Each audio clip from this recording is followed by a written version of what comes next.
On Thursday morning, Councilman-at-Large Peter Cammarano officially threw his hat into the race for mayor in Hoboken. He made the announcement at the Frozen Monkey on Washington Street. He joins me now to discuss his reasons for running. Peter, thank you for being here.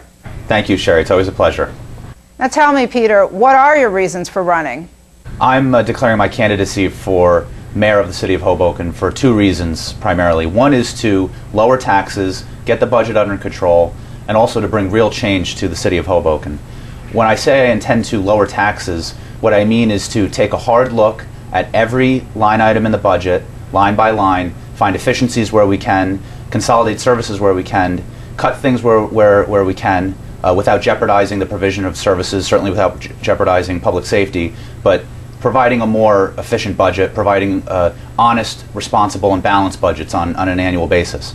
In terms of reducing taxes, the one thing that I can't emphasize enough is that this massive tax increase that we had in Hoboken in the last year was at least partly unnecessary because of the actions of the City Council. We had a budget that was underfunded, but the response of the City Council to not pass any budget at all was something that violated state law, that resulted in a budget that was late, that violated our statutory responsibility to do so, and also it required the city to impose a levy that was at least $8 million higher than it would have been if we had passed a timely budget. Because we were unable to pass a budget, because we were unable to send tax bills out in a timely manner, that tax levy was far too high. It was unnecessary. It resulted in, I believe, an unnecessary burden and violence on our city's taxpayers, and I pledge to make sure that our budgets are submitted and approved on a timely basis so that we never have to see that $8 million surcharge again for our taxpayers.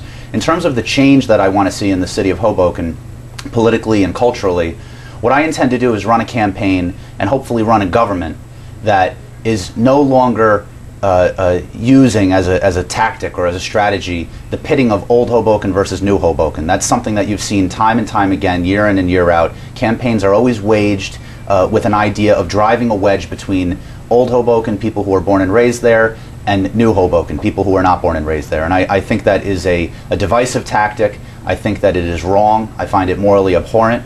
And I think that, frankly, at this stage in the city's history, it's obsolete. It's no longer a city where these distinctions between new and old even matter. They're not politically relevant. And I won't engage in those kind of tactics because I believe that they're wrong. And the fact of the matter is, whether you live in the W Hotel or you live in the Housing Authority, when the budget is in bad shape, it's everyone's problem. When there's crime on the streets, it's everyone's problem. So it really is one community, and it needs to be looked at in that way, and it should be governed that way. It sounds as though you have a lot of goals. What about you do you believe makes you more qualified to achieve these goals than your opponents? Well, I think that the two things that I'm going to emphasize are, number one, my record. My voting record on the City Council in the last several years is one that has emphasized responsibility, has emphasized doing the job.